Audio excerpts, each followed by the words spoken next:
السلام عليكم ورحمة الله وبركاته. بسم الله الرحمن الرحيم. الحمد لله والصلاة والسلام على رسول الله.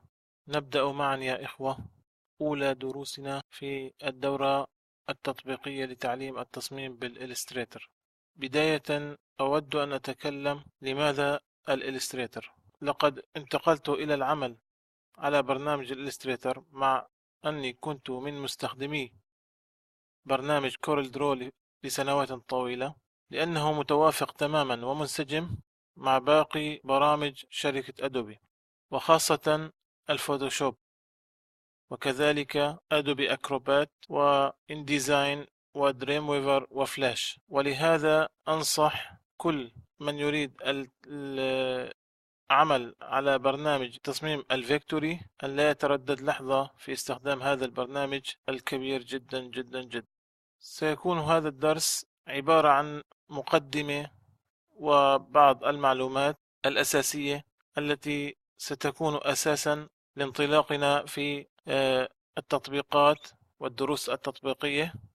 لذا ليس مطلوب الآن التطبيق، وإنما فقط الاستماع لمعرفة بعض الأساسيات.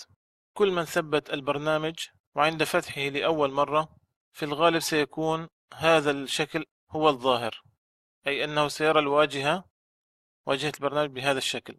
بالنسبة لهذه النافذة تدعى شاشة الترحيب Welcome Screen، وهي مفيدة للوصول إلى آخر الملفات التي فتحت مؤخرا، وكذلك عند إنشاء ملف جديد من قالب مجهز بمواصفات معينة مسبقا، وهي تظهر عند بداية تشغيل البرنامج أو عند إغلاق جميع الوثائق أو الملفات المفتوحة. لمن لا يرغب بظهور هذه النافذة وضع علامة هنا لإخباره بعدم الظهور، وهذه العبارة Don't show again، أي لا تظهر هذه النافذة مرة أخرى.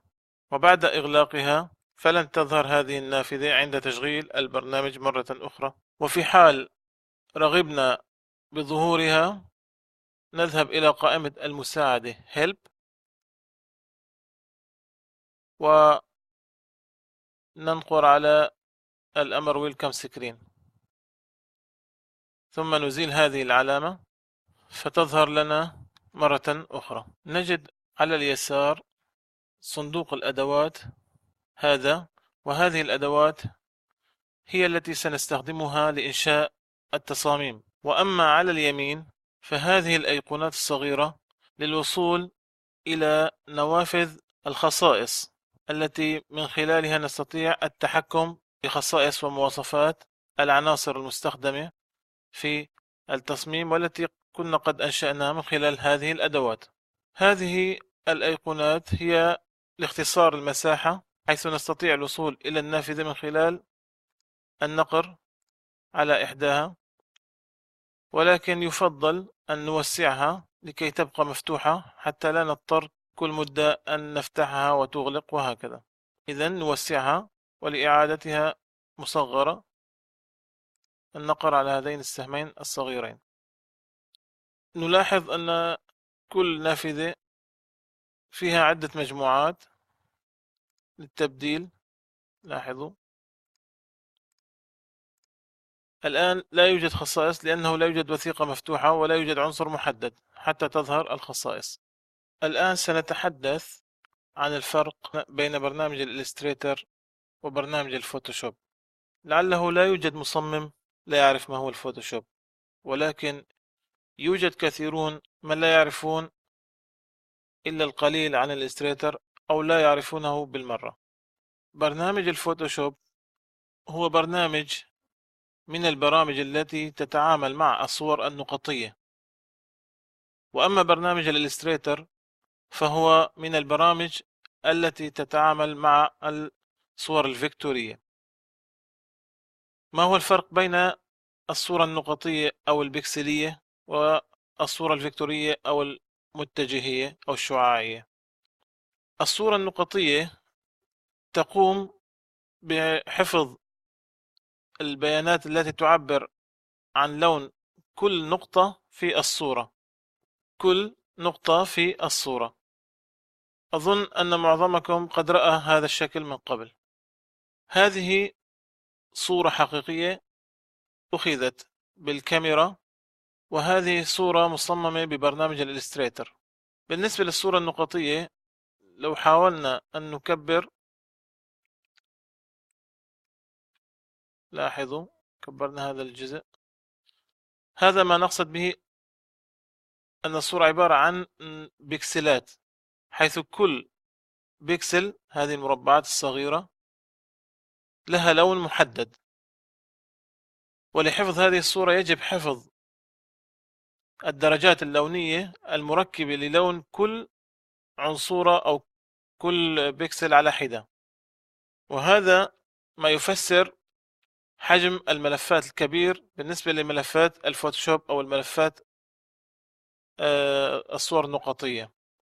وأما في الصور الفيكتورية فالأمر يختلف تماما، فالأمر ليس عنصرات وإنما عناصر بخصائص معينة، وعند حفظ الملف يحفظ هذه العناصر وخصائصها.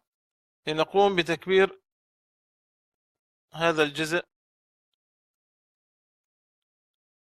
لاحظوا أنه مهما كبرنا لا تختلف الدقة، يبقى الشكل ناعما، علما أن حجم الملف صغير جدا ولا يقارن مع حجم الملفات النقطية، وذلك لأن كما قلنا أن التصميم بالإلستريتر مكون من عناصر وليس بكسلات، وسنفسر ذلك. لاحظوا هذه عناصر، هذه عناصر، لاحظوا هذا عنصر واحد بخصائص محددة تحدد الألوان. لاحظوا هذا شكل واحد،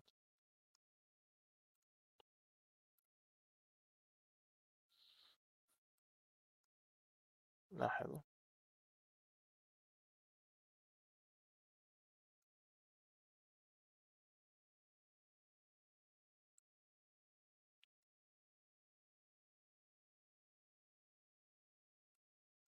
إذن هو لا يعتبر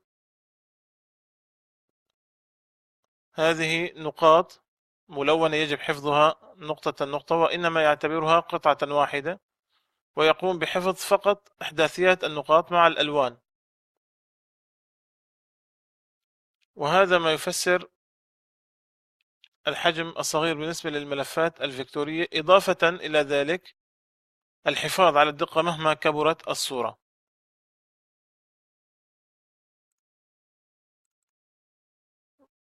وحقيقة هذا سبب وجيه يجعلنا نعتمد على التصميم ببرنامج الإلستريتر. وكما قلنا أن ميزة التصاميم هذه أنها لا تحتاج إلى عملية ريندر كما في برامج ثلاثية الأبعاد، وإنما ترى النتيجة مباشرة وأنت تطبق. الآن نأتي إلى ذكر مبادئ الفيكتور. طبعا ليس المطلوب الآن التطبيق، وإنما فقط الاستماع لمعرفة المعلومات. أبسط مكون لتصميم ببرنامج الإلستريتر هو المنحني أو المسار أو الباث، والذي يتكون من عدة نقاط تشكل فيما بينها منحني بشكل معين. النقطة الوحيدة ليس لها معنى داخل تصميم الإلستريتر، لذا تعتبر من العناصر الزائدة. نعم هو باث، ولكن كما قلنا ليس له معنى. المنحني على الأقل يجب أن يتكون من نقطتين. هذه النقطة الثانية، لاحظوا تشكل معنا منحني، وفي حالة خاصة يكون مستقيما، وأما في الأحوال العادية يأخذ شكل معين. لاحظوا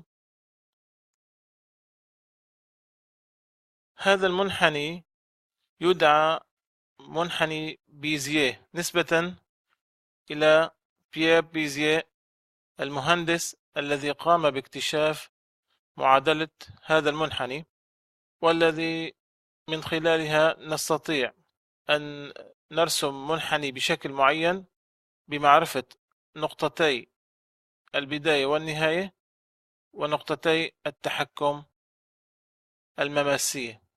لاحظوا إذن نقاط البداية والنهاية تحدد بداية ونهاية المنحني. لاحظوا. أما النقاط التحكم بالمماس فهي تحدد شكل المنحني. لاحظوا التغير.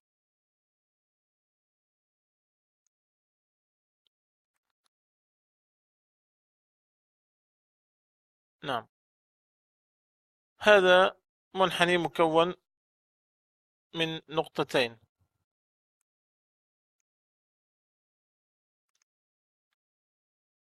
لو تابعنا التصميم لاحظوا كما يمكن أن يكون المنحني مغلق إذا انطبقت نهايته على بدايته. إذن كما قلنا أن المكون الأساسي لتصميم الإلستريتر هو المسار أو المنحني، ولكل منحني خاصيتان رئيسيتان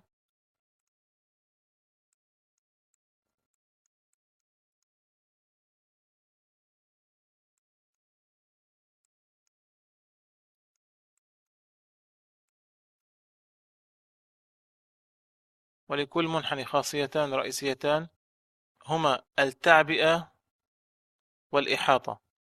التعبئة نقصد بها المساحة الداخلية، هذه المساحة هذه تعني التعبئة، ولها مواصفات مثل اللون أو النموذج أو النقشة.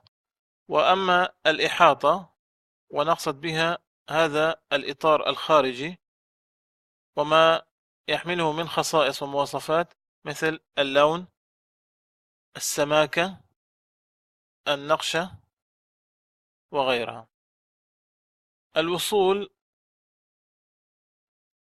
إلى مواصفات التعبئة والإحاطة يكون من خلال هذين المربعين. هذا لاحظوا كلمة fill أي التعبئة، أي أننا الآن المقصود هو التعبئة، فأي تطبيق أو اختيار للون فسيقوم بتعبئة أو تغيير لون التعبئة. كذلك الأمر، لاحظوا هذا النموذج تدرجات لونية. وفي حالة خاصة إذا ضغطنا على هذا المربع الأبيض مع الخط الأحمر المائل ويعني none أي بلا لون، فسيقوم بتفريغ التعبئة مما يقتضي ظهور ما تحته من عناصر أخرى.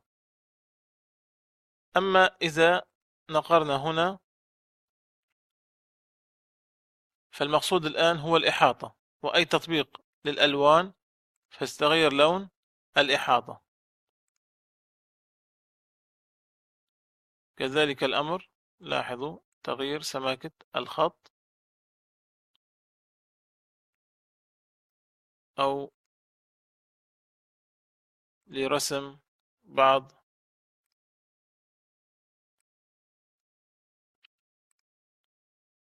النماذج.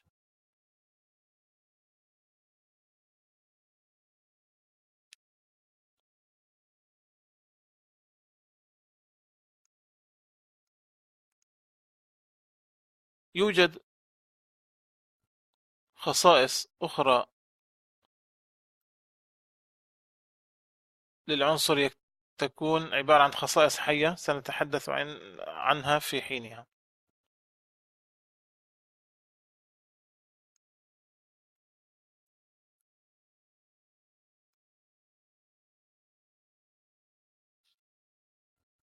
كما يوجد خصائص أخرى للعنصر بشكل عام مثل الشفافية opacity،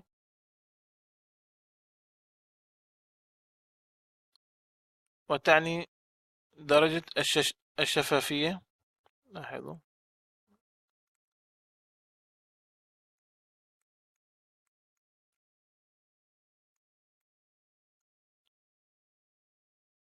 هنا تعني أن العنصر أصبح غير مرئيا.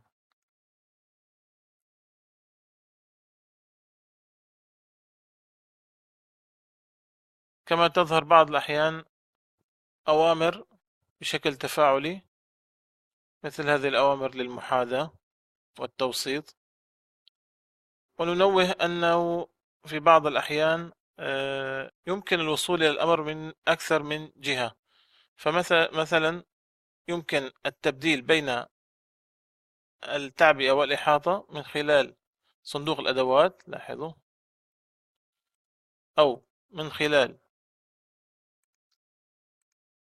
لوحة الألوان، أو يمكن من هنا التطبيق المباشر، أي تختار اللون من هنا مثلا، من هنا مثلا.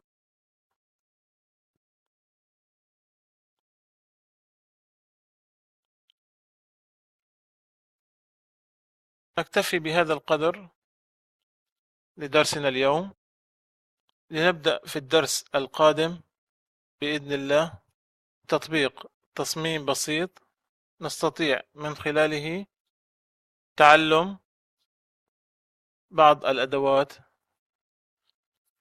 فإلى ذلك الدرس أستودعكم الله الذي لا تضيع ودائعه. سبحانك اللهم وبحمدك، أشهد أن لا إله إلا أنت، أستغفرك وأتوب إليك. والسلام عليكم ورحمة الله وبركاته.